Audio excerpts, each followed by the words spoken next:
que la pobreza ha disminuido. Yo lo que sé es que los precios cada vez son más altos, por lo tanto yo me imagino que es relativo, que la pobreza aumente, porque los salarios son los mismos. Cada día hay más pobres. Es que la riqueza se queda en manos de pocos.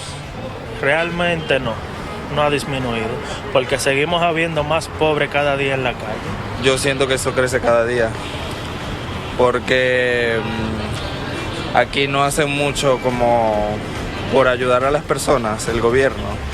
Tenemos un presidente que dijo que iba a acabar con los pobres y eso es lo que ha hecho. Yo diría que no, porque si no hay fuente de empleo no es difícil. Hay muchos jóvenes todavía sin trabajo, terminan los estudios y no consiguen empleo. Yo diría que si contamos, la pobreza ha aumentado. Muchas compañías están destruyendo la naturaleza. Gente ha tenido que escapar de las áreas de siembra y se han ido a las ciudades sin trabajo. Hay más pobreza. Ok. A mí me mortifica mucho un tema. Es un filósofo. Y ahorita lo mencionamos, que era el tema del narcotráfico, como de cómo está influenciando en gran parte de la sociedad para esa movilidad económica, no vamos a decir social ya, que ustedes corrigen. Y la corrupción política. Y la corrupción política, que son dos elementos que han dado cabida a un grupo de personas a tener Movilidad. acceso a esas cosas. Cuando uno va a un barrio, de cualquier lugar del Distrito Nacional o del país, con todas las carencias que tiene, vemos cómo operan esos puntos de droga como los principales lugares donde la gente se abastece para poder buscar auxilio a sus necesidades fundamentales que el Estado le niega.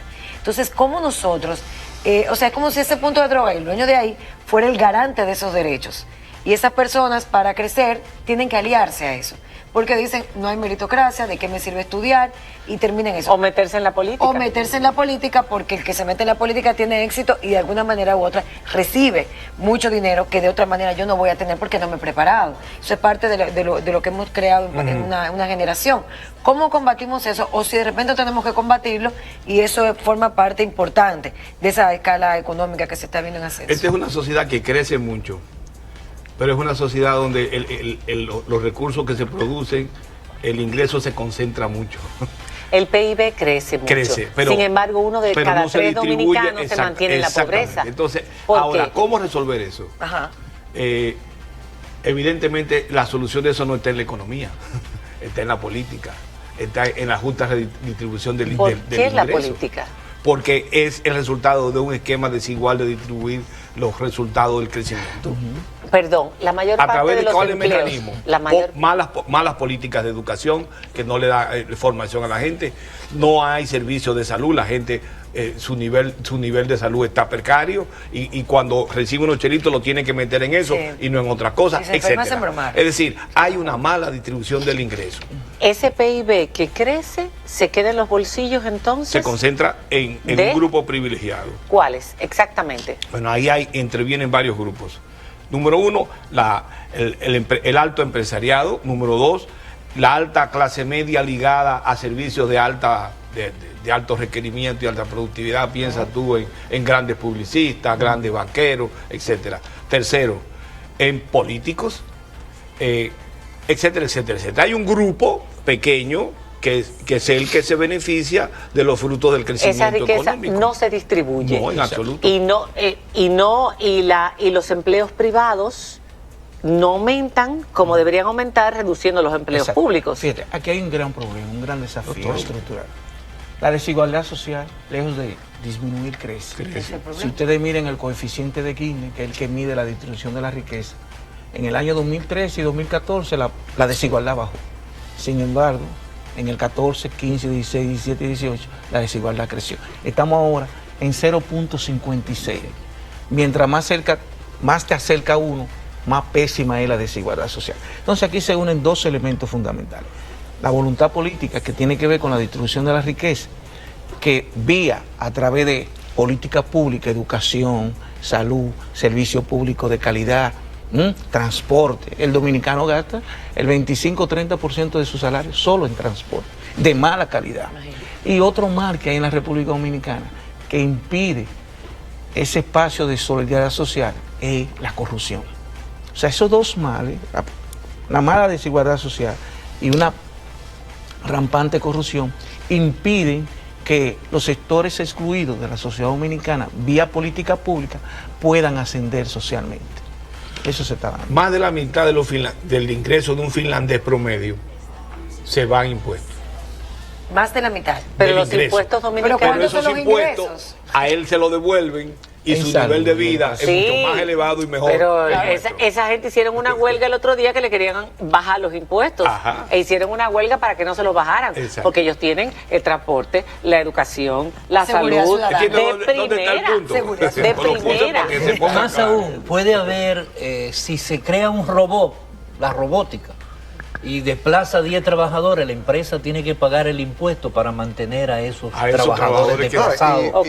Porque lo que importa es la persona. Exacto. Entonces aquí en República Dominicana es un problema de Importa el derecho. robot. Lo que importa es el robo. Vamos a El ver. robo es lo que importa. Volviendo a la clase media, que es el tema, República Dominicana, supuestamente, según una definición que yo encontré en un artículo del señor Cándido Mercedes, en su hogar hay ingresos por encima de la persona de clase media, 50,000 pesos como umbral menor.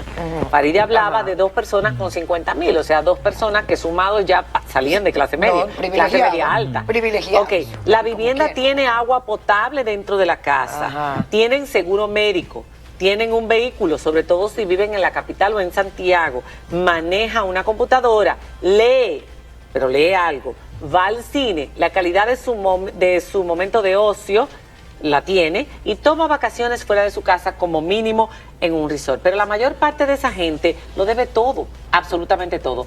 ¿Siguen siendo clase media? Mira, si medimos, para utilizar los términos de los sociólogos, ¿no? de la clase media por nivel de ingreso, porque decíamos ahorita, si tiene menos de $4, pobre.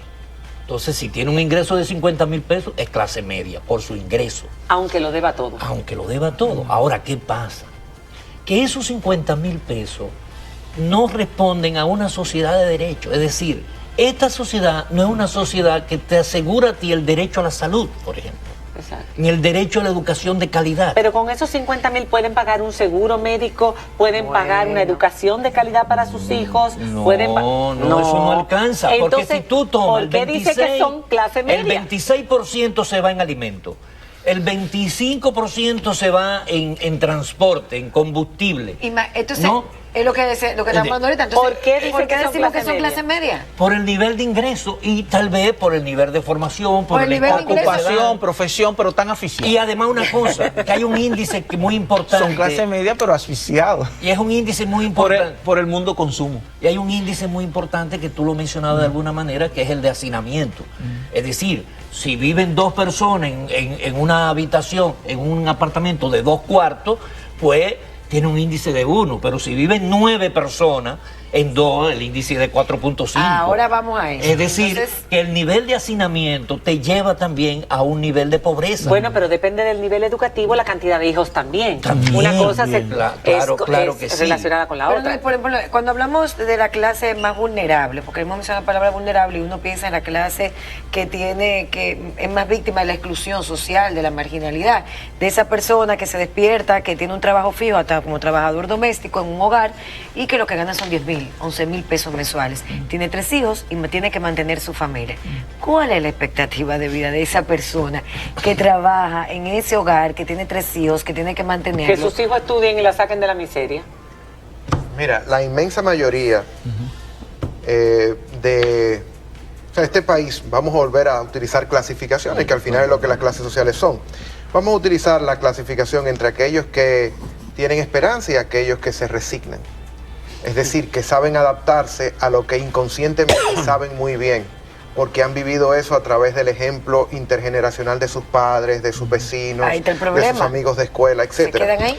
Como profesor de la Universidad Autónoma de Santo Domingo, ese es uno de los principales caballos de batalla que yo tengo que lidiar con ellos.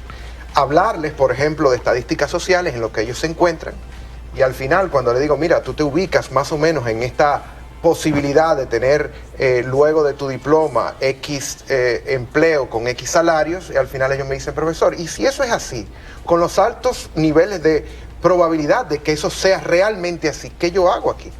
¿No? ¿Qué yo hago en una universidad que no me ofrece las garantías para que un mercado de trabajo me reconozca esos elementos y entonces pueda uno tener la concreción de lo que andas buscando, es decir, la objetivación del sueño, ¿Para qué estoy gastando universal. Exactamente, porque al final en la vida, y mi esfuerzo y el dinero de mis padres? Todo lo que uno hace en la vida está basado en los niveles de probabilidades, en lo que en el futuro esa acción presente va a deparar, va a hacer retorno.